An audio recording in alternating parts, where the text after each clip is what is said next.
Today's episode, me and Pat will be breaking down our thoughts and reactions to everything that happened and came out in Chicago Bulls Media Day 2022. We're going to get to all that right after this.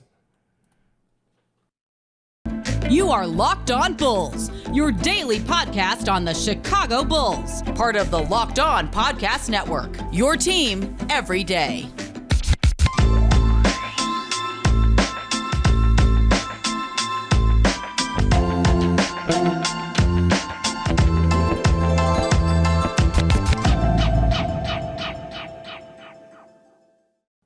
Thank you for tuning in to another episode of Locked On Bulls, member of the Locked On Podcast Network. That's Pat, the designer, host and creator of the Windy City Breeze. I'm Haize, host and creator of Chicago Bulls and Chicago Bears Central. Nonetheless, Pat, it was Media Day, the unofficial start to the 2022-23 season. We got a few tidbits coming out of this Media Day, some that I wasn't expecting quite often. I'm just going to throw it to you first.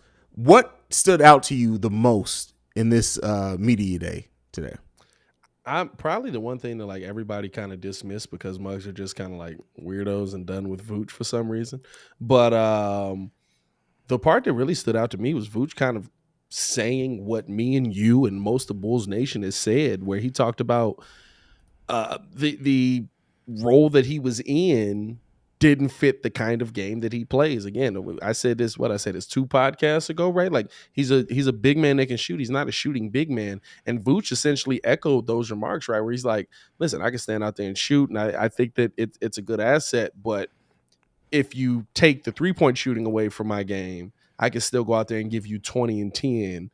Where if you take different assets away from my game outside of that and keep the 3-point shooting, my numbers are going to go down. So I thought that was a pretty interesting, like that's the first time, right, we heard it where because during the season, right, Vooch is like, I got to knock down the shots. Yeah. I'm wide open. I got to knock down the shots. That's what it comes down to.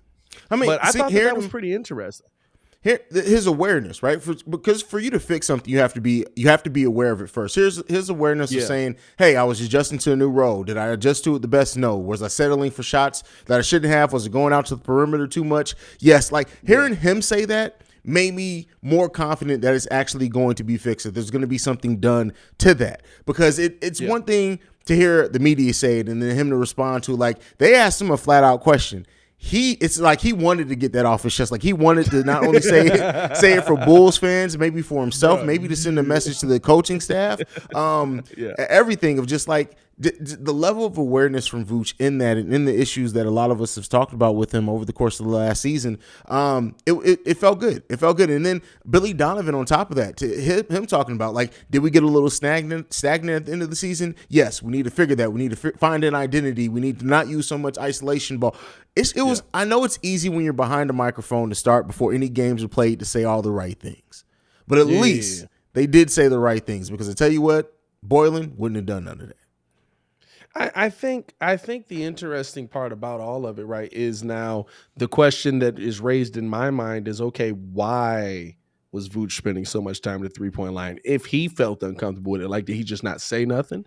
Did he force his way through it? Or was that Billy Donovan saying, listen, they're leaving you open. You got to be out there. You got to take these shots, right? Like, I think that opened up that question for me. But I do like you said, I like that they have the awareness around, and I feel like there was a ton of awareness around just like where this team realistically is coming into this season, right? Like they're not blowing smoke up our skirts today. Like they're telling you, like, listen, we got to work. Like the East got better, and so we got to work twice as hard, 3 times as hard. Saying that the East got better, it's not going to be easy for them. They're going to have to work hard. Like everything. But the thing is too, right? And I don't mean to be pessimistic. There's a lot of good feelings, but Billy Donovan said almost all the right things in every press conference after a game. We didn't necessarily see that translate to actual changes on the court sometimes. So, but having an offseason, bringing everybody in, even hearing him like talk about Andre Drummond and the addition of like how he sees Andre Drummond. He wants to use Andre Drummond's ability to facilitate at times a little bit more. Like Billy Donovan, to me, I've always said this, and we didn't see it all the time last season, that he is a coach that builds his system based off the talent on his team rather than usually try to have his talent fit into a certain system. And he regained my confidence in that Because what I've been saying all this year is like, how is Billy Donovan going to add something to the offensive scheme? What he's going to add to the defensive scheme? What's going to change because certain players were turned into spot-up shooters?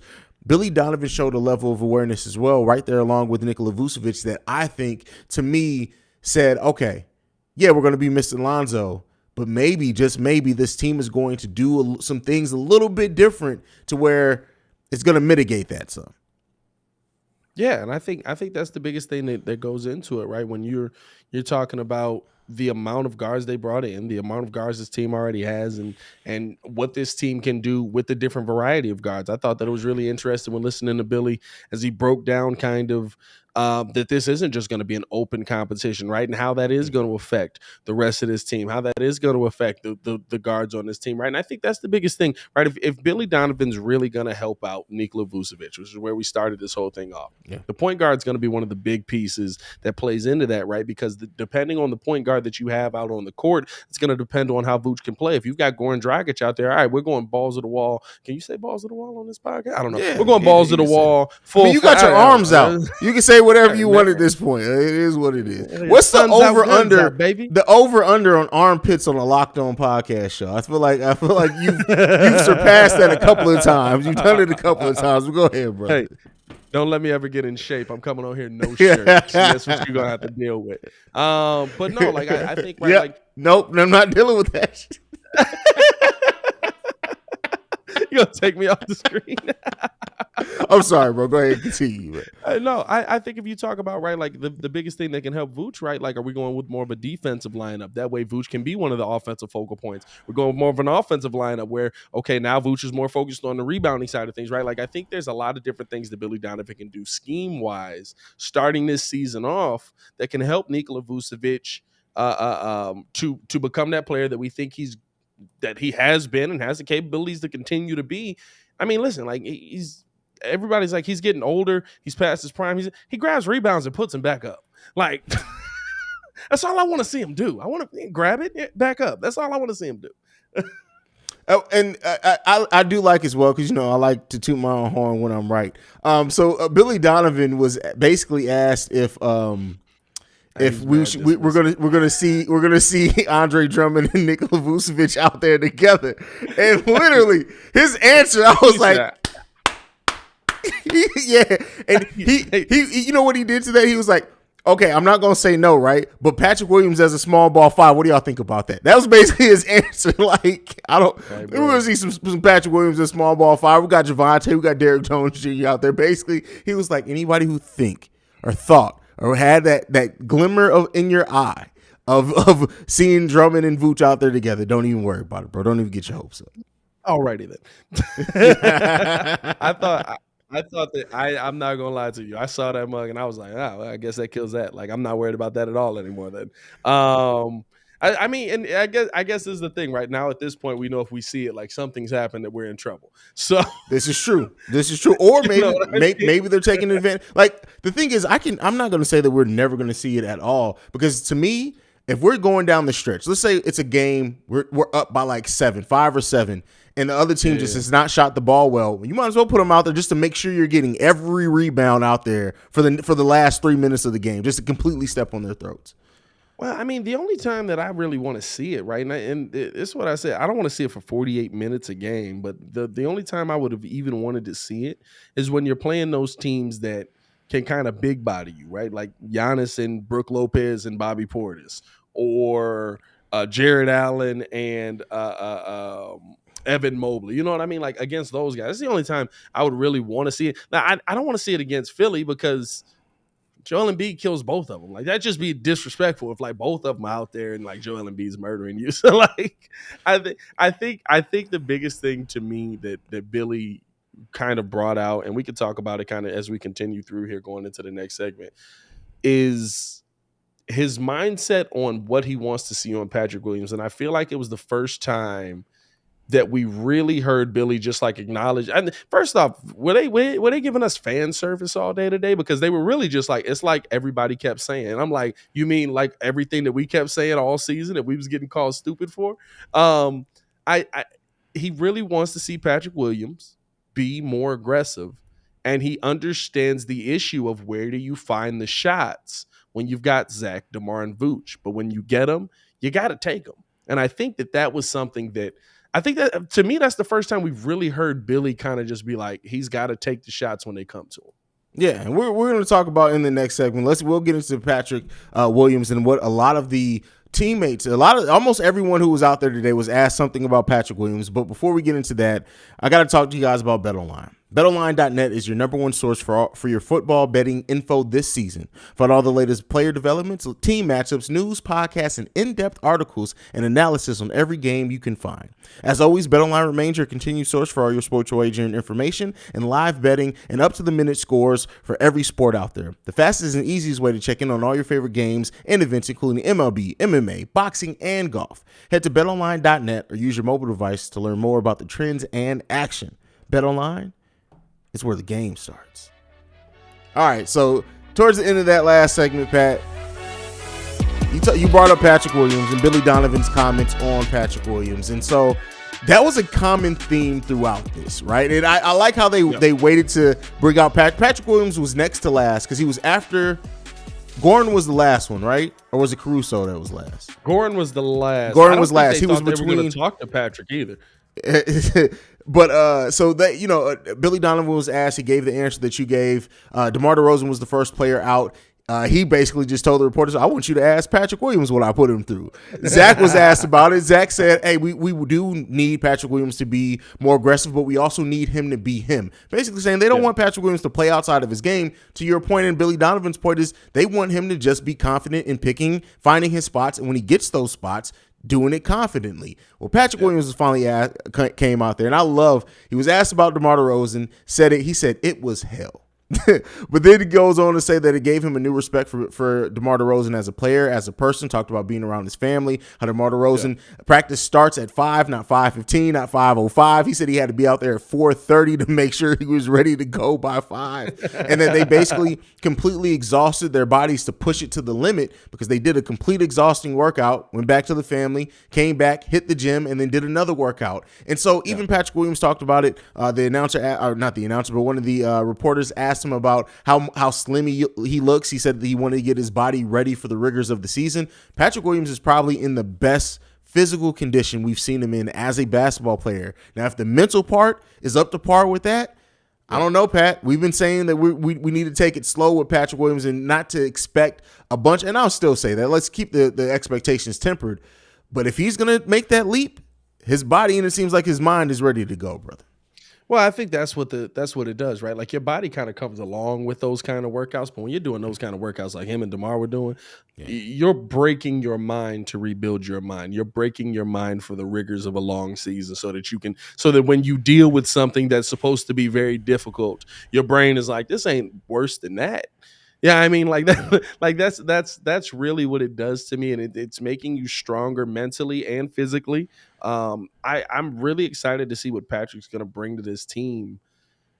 I want to see what he does when he picks his spots, though, right? Like I think that's the thing that to me, working with DeMar can do the best for you, because if you think about even DeMar DeRozan back in San Antonio. When he picked his spots, they were far and fewer between because there was more talent on the team. They were trying to do a little bit more right in the beginning, and he was trying to get other guys involved. So he was only getting 19, 20, something like that points a game. But he was still effective when he got his opportunity to take his shots. That's what you want to see from Patrick Williams. That's how you want to see him come out and be able to attack. Yeah, you might only get 7 shots a game, but guess what? What are you going to do to knock down 5 of those? You might get 8, 9 shots a game. What are you going to do to knock down 7 of those, right? Like get yourself in those high percentage moments to where now we're not talking about, I think it's one of those things where like, okay, yeah, he doesn't have a lot of shots, so he's not going to have a lot of opportunity. Well, if he takes an opportunity on every shot and he knocks down half of them, now you're talking about Patrick Williams being a 14 to 16 point per game guy. Yeah, well, and I like what you said there. It's picking your spots, and I think we all would agree that Patrick Williams passed up a lot of shots so far in his NBA career. How many shots per game do you think Patrick Williams averaged so far in his career? Probably 9.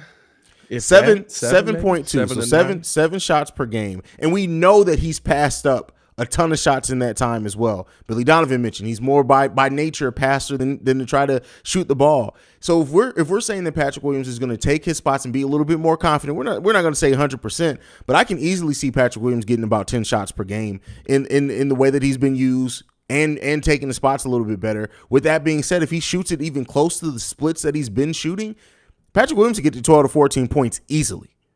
So for those that need points, again, points ain't the only way. It shouldn't be the only way we measure a player's value. But for those that need that, I do think that this is the season that, he's averaged 9 points per game in both his first and second year so far. I think we see between 12 and 14 points per game from Patrick Williams this season. Well, and here's the thing. I think the interesting thing is, right, like maybe we won't, but it's about what he does without us seeing that, right? Like, listen, if you're able to take Billy Donovan was asked kind of like, what is this team's identity going to be if there's no Lonzo Ball? And so, like, I was talking about it on the Breeze tonight. I would love to see Patrick Williams take the focal point of the defense, be the defensive anchor, right? Like last season, as much as we wanted to see it, Patrick Williams ends up getting hurt. Ayo Dosunmu became our defensive anchor when everybody was missing. And when Pat came back, he really never took over that mantle of defensive anchor. I would love to see Patrick Williams become the defensive anchor of this team. Does that mean that I don't want to see him putting up points? No. But I think the one thing that the mindset I don't want to see P. Will get into is the Otto Porter with John Wall and Bradley Beal. Because they remember how John Wall and Brad Beal, they'd be like, we just begging them, just shoot, just play, play your game, but like just play, you gotta score. Because when he would take shots, he would put up 25, 30 points a game. That's the mindset I don't want to see him get into. I want to see him be aggressive at something in his game. I don't care what it is, but you have to show me something that this is what I do great. Ayo Dosunmu came out year one and he was like, no, you're not getting past me. Like, I don't care what y'all do everywhere else. You're not getting past me. And guess what? As much as we say about P. Will, he's going against the best in the league. He's going against LeBron, Kawhi, all of them mugs, right? And he played okay versus them. Ayo did the same thing, just at the point guard position. Yeah, you gotta make your name. I mean, yeah. But the thing is I think in Pat Will's rookie season, he did make his name, much like Ayo. I think when you look at the way that players talked about him around the league after being guarded by him, he made his name. It's just that for some reason, people are just looking at Patrick Williams, and this is a fan aspect that I'm saying, is that they try to judge him by scoring, and it's like, do you actually watch him, or do you just watch the box score? Because if you watch the way that Patrick Williams plays ball, and if he does develop as a scorer, okay, great. But like, that's not the thing. That's not the type of player. And I think a lot of time people are used to wings being these scorers, or at least 3-and-D people. And Patrick Williams may turn into that. But like, what Patrick Williams does well that I want to see his game grow is not necessarily like I want to see him be a more effective scorer. And so, like I said, 12 to 14. But I want to see the point forward, the point guardsmanship with Patrick Williams comes along, because I think that's the thing that could make him a special player in this league, is because what we've seen when Patrick Williams does have the ball and has the flexibility to make some decisions. I don't think I can think of a game where Patrick Williams had the ball in his hand a lot and got those opportunities where I was just like, oh, why are we doing this? He always shows something in those chances and getting that type of opportunity. That is interesting to think about. I mean, like we've talked about all these other guys at the point guard position. Yeah. But honestly, like I keep telling him, I was like, Ayo's a combo guard. He just was playing point guard because it worked out for him. Like, but what if that's in the cards for the Bulls? Like, that would be that, because even with that, right now you've got Patrick Williams being the focal point on your perimeter defense, which is a big piece that you're missing without Lonzo Ball. Probably the biggest piece that you're missing without Lonzo Ball. Do you think that you can see a time, and does Patrick Williams have the ability to turn into a player with his wingspan, with his strength, that can guard 1 through 5? Yeah, I think he already could guard 1 through 5. You think? See, his lateral quickness, I think. I worry about Patrick Williams getting switched on some guards. Yeah, he has the wingspan and things to probably overcome them, but his lateral quickness has never been the best, and that's what I think I worry about him. But I can't think of a time where I've seen it either, and I've been like, you got completely burnt by whoever. Yeah. So, well, I think with that, right, like there's ways around that, right? Like Kevin Durant's not great with lateral quickness on the defensive end, but Kevin Durant will let you get past him because he's like, yeah, I got 10-foot long arms. Like, I'm gonna block this off the glass. This is true. If you get past me, you know what I'm saying? So I think that's kind of where P. Will can take advantage of that. And again, right, think about this. We don't know how P. Will's gonna move. He looked completely different today. Like, I felt like in the pictures we saw of him, like he was this beefed up monster that was getting ready to like play the power forward position. Like, I ain't gonna lie to you. Like, where's Raging at? Because he don't look like a power forward now. He looked like he's ready to just go out there and play whatever y'all need him to play. Well, that's one thing he said when he first got out there is positionless basketball. And that's what that may be this team's identity. When you look at like having 5 players on the court at all times that are all threat to pass, can do some shooting, things like that's a dangerous team to guard. When you look at the Bulls' projected starting lineup, and we're assuming for this case in this conversation is going to be Ayo Dosunmu, every player is a threat to shoot the 3 ball, but DeMar DeRozan. And what DeMar showed last season, at least on this Bulls team, is if you leave him open too much, he's going to start taking them as well. Yeah. It's gonna be. I think the interesting thing with that is like DeMar's just like he's been saying for so long of just like I can shoot threes, but like why? y'all can't stop me down there. I don't need to shoot them. So it's gonna be, bro. I'm not gonna lie to you. Today got me. Here's the question that we got to go into the next segment talking about. Okay. How excited are you for this season, though? Bro. Just based off of what we heard today, how excited are you for this season that we got coming up? Bro. The DeMar, and we didn't talk much about DeMar, but DeMar sitting down, and when he was asked the question that he was asked about his age, and he literally said, well, why can't I? Who comes up with these things to say that I can't add to my game being 33 years old? You guys act like I'm 40. He's like, yeah, you can't add maybe not something major, but if you add something small to your game every single offseason, that reminded me of Derrick Rose saying, why can't I be MVP? Hey, bro, I ain't gonna lie to you. I heard DeMar just him talking. And the levity of it, too. Like, DeMar is...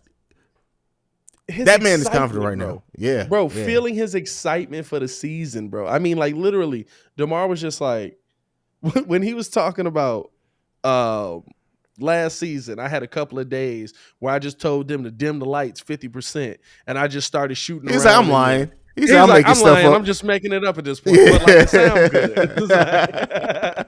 But, like, just the Bulls team's excitement for this season, like I'm so excited, bro. And I'm not gonna lie to you. Like I feel like Zach LaVine. The one thing that I heard from Zach, right, is like Zach's not changing his mindset, and I think that got me a little bit excited for where this Bulls team could go as well. Because a lot of people feel like, right, a lot of people in this offseason feel like Zach was overpaid. He shouldn't have got the deal that he got. The anti-maxers, we got to stop with them. The anti-maxers, right? And so I love what Zach said about it, though. Like, it wasn't, I'm out here to try and live up to my game. I'm out here trying to live up to this contract. I'm out here trying. He said, I improve my game every year. I don't plan on stopping that. Like, I was like, bro, like, you were 27 points a game when you were last healthy. What's about to improve? I also like how he tried to throw a joke in there. Like, nobody got that he was joking at first. It's the levity overall out there. Even Alex Caruso being out there. Shout out to Alex Caruso for being in the top 75 jerseys sold in the NBA, and the NBA not allowing him to change his number because of that. Shout out. I wonder when's the last time we had a Bulls player in the top 75 of jerseys sold. I wonder if I can find Derek, that. Probably. Yeah, probably still Derek. No, it had to be Jimmy. You think Jimmy would have got up there too, right? You don't think Jimmy got in the top 75 of jerseys sold? No, we wrong. We're wrong. Dwayne. Oh, yeah, there you go. All right, I would bet you Dwayne Wade. Yeah, we're done. Yeah, we're done. We're done. Let's keep praise God. Yeah, Dwayne. Yeah. Tough. Man, Paul Zipser, bro. No. Hey, my favorite thing about it is I didn't realize this, but they don't make everyone's jersey to sell. They don't. They make you do some custom ones on it. Is that what they do? Bro, because who was it? It's somebody from the Dallas Mavericks. They were talking about it, and they were like, Boban's jersey sells almost as much. Like, it's up there with like Luka's and stuff like that because he's such like a local icon when he was in Dallas, bro. He was like, bro, you got my jersey, you got that custom made, because they don't even sell my jersey in the team store in the building. Like, Bro, I was like, bro, what if so you telling me I'm on the team and I can't get my jersey sold in the building, bro? What's going on with that? But I see all these Felicio jerseys floating around here. Like, what's going on? Y'all doing customs out here? But that's crazy. Shout out to Caruso for getting up there, bro. Like, and the funny thing is, like, I love the reason he was trying to change it. He wanted to change it for Bill Russell, pass it away. Love that, right? Like, you love the meaning behind it. But then, like, on top of that, like the NBA being like, no, you can't change it because you top 75 in jersey sales. And he was like, I'm gonna try again next year. It was like, are you gonna go the other way? Like, I think, I don't know. I thought that was interesting. Hey, let me ask you this though.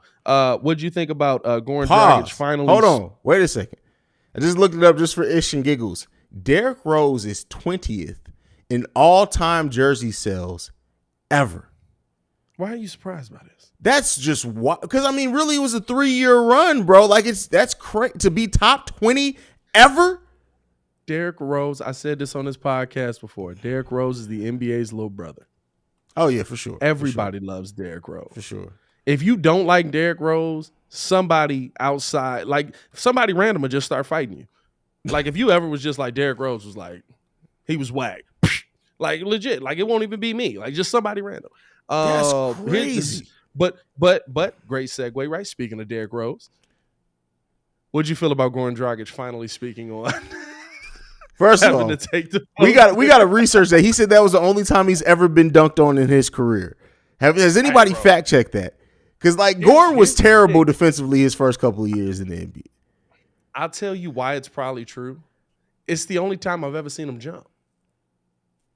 I've never seen him jump after that. You know, I've to the point, and I've watched Goran enough to say this, to the point I've seen him run away.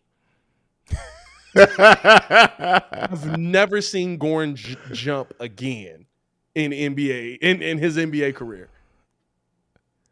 That's crazy. That's great. But this is what I outside of that, like it was funny. The whole thing of like he was on an Adidas tour with D Rose. He was like, "Why you do me like that, man?" Like his whole voice. I gotta put that on the soundboard, bro. That's gonna replace us saying, "Why you go with that bar?" It's going, "Why you do me like that?" Like, bro, but jump. Hey.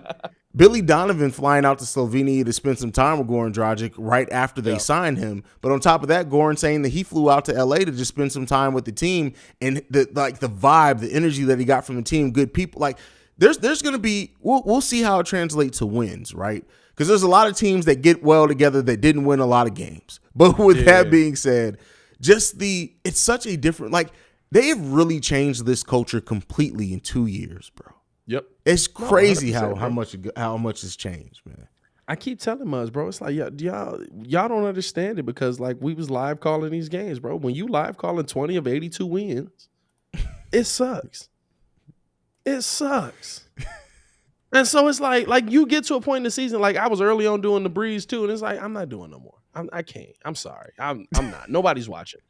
Nobody's watching this. Like it hurts at this point. So like it's one of those. It's like you just gotta the thing that AK did for Chicago is not only did you make Chicago the Bulls better, right? But the Bulls were good. Here's the thing with Garpax, the Bulls were fun. The Bulls were good. The Bulls still didn't have people that wanted to be a part of their team. Mm-hmm. AK made the Bulls an item. AK made the Bulls, I want to go there. I want to be a part of that. I want to play there. And I think that's the biggest thing that he's added here. Yeah, the city of Chicago don't sell nothing no more. It's cold up there for 6 months of the year. Like nobody, that's not a sale no more. What's going on the court? I mean, it's we've come a long way. And to answer your original question that we started this segment off with, how excited I am now about the Chicago Bulls. I was already excited. I'm always excited about Bulls season. I've been a Bulls fan at all 35 years of my life on this planet. But I'll tell you what, hey, keep doing that. Listen. Well, I can't say what I want to say because we on Locked On. But as soon as we done recording, I got something for you. I'm just gonna leave it at that. I didn't mean that how that sounded.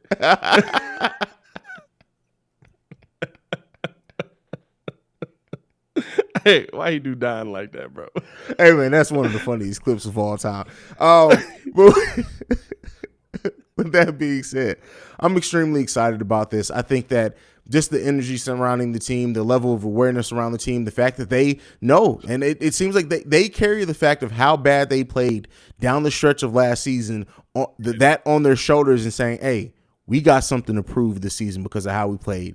Everybody brought up, hey, we were number one team in the East for however much part. They all brought that up, but every one of them also talked about the collapse and how they did stagnate, what they need to fix.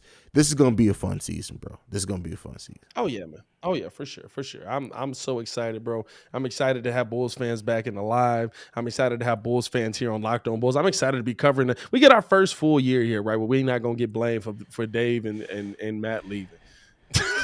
Like, it's not our fault no more. Like, if they lose at this point, it's not our fault no more. Bro, it's people in the comments all the time like, what happened to Matt and Dave? Oh, you must not have been that big of a fan if you didn't know. They literally announced it 3 times. Like, what are you doing? What are we doing? They was holding out hope that they wasn't going to leave him, man. But, man, that is it. Let us know down below how excited you guys are for this. If you listen to this after the live stream, we also want to hear from you on some of the things that stood out to you in Media Day. But that is it from us for today. Pat, go ahead and send us home, brother.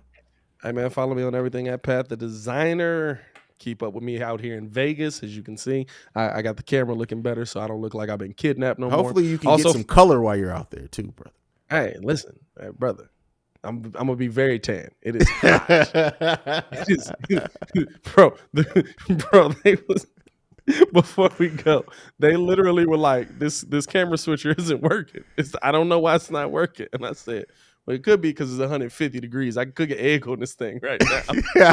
Maybe we should take it out the sun. That was a computer and everything. But anyway, bro, follow us both on everything at Locked On Bulls. Appreciate you guys for showing so much love like you always do. There we go. Hey. I was waiting for you to see it. You can follow me at CEO Haize, the CEO Haize. Thank you for tuning in and making Locked On Bulls your first listen every day. Now for your second listen, go and check on Locked On NBA, where the Locked On experts break down everything from the latest news, rumors, and developments going on in the NBA in 30 minutes or less. They can be found wherever you get your podcasts and on YouTube. But for Pat the Designer, I'm Haize. This is Locked On Bulls. We out this mug. Peace, y'all. Peace.